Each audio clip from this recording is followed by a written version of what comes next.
Ever thought what it would be like to make it through a nasty winter without any heating gas or electricity?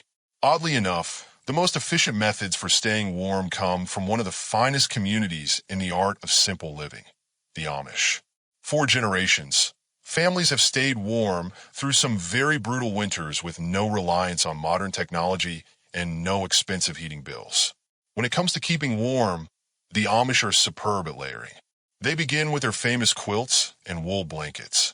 Those pretty quilts on sale in shops are much more than just a pretty picture. They're true engineering marvels of keeping warm. These quilts have multiple heavy layers of fabric in cotton and wool, along with some even using down feathers to trap warm air within the fabrics, creating an insulating barrier against the cold. Wool is special because it can wick away moisture and still retain body heat, keeping warmth close to the body. But the Amish don't stop at just one layer. They pile heavy wool blankets atop their quilts, creating a fortress of warmth that would make even a polar bear envious.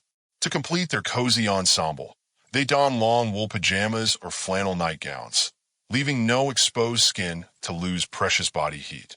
Their bedding strategy is so effective that many families can maintain comfortable sleeping temperatures even in unheated rooms during the coldest months.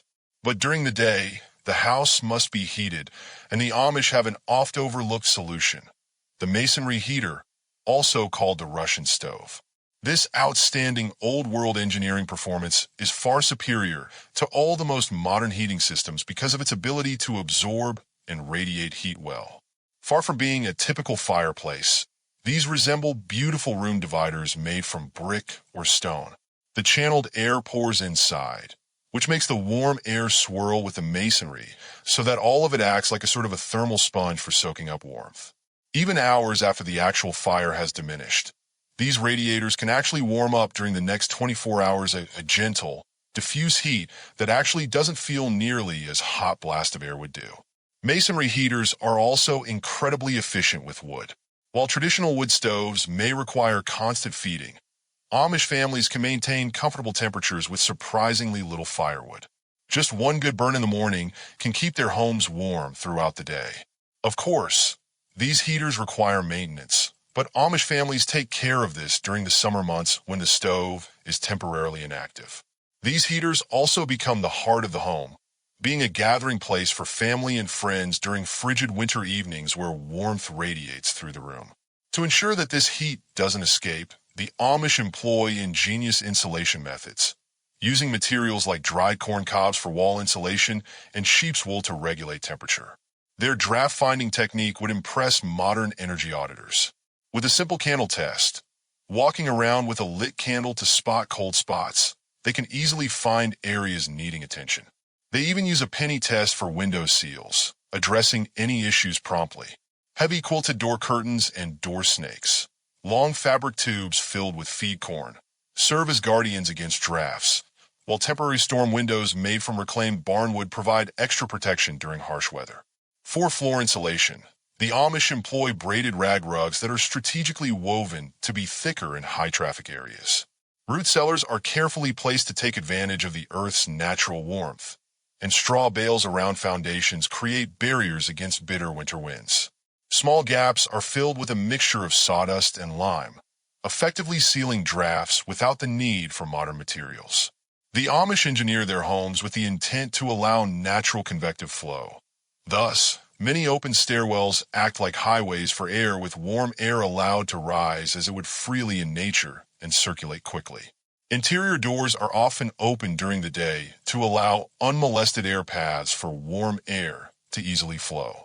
Shrewd positioning of bricks placed near heat-emitting sources enables them to accumulate warmth that later can be moved by convection to areas that are not as warm.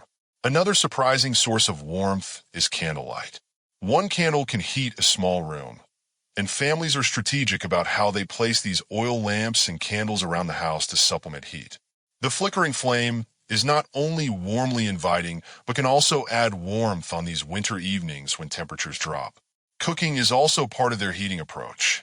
Amish families usually prepare dishes that have to be cooked for a long time, such as hearty soups and roasted foods.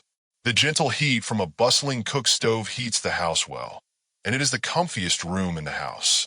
The remaining heat from their wood-fired cook stoves warms the home for hours after cooking is over, maximizing energy usage.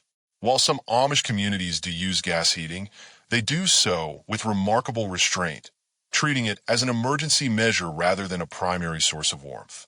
Gas lamps are used not just for light, but also to provide a modest amount of heat, complementing their other methods.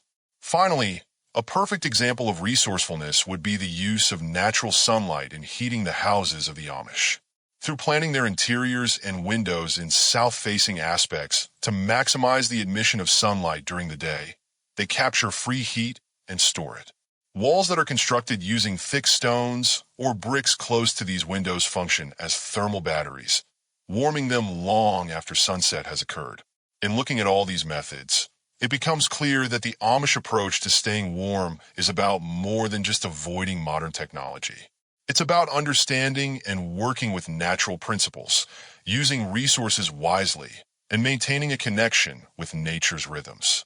Their time-tested techniques remind us that sometimes the most effective solutions are the simplest ones.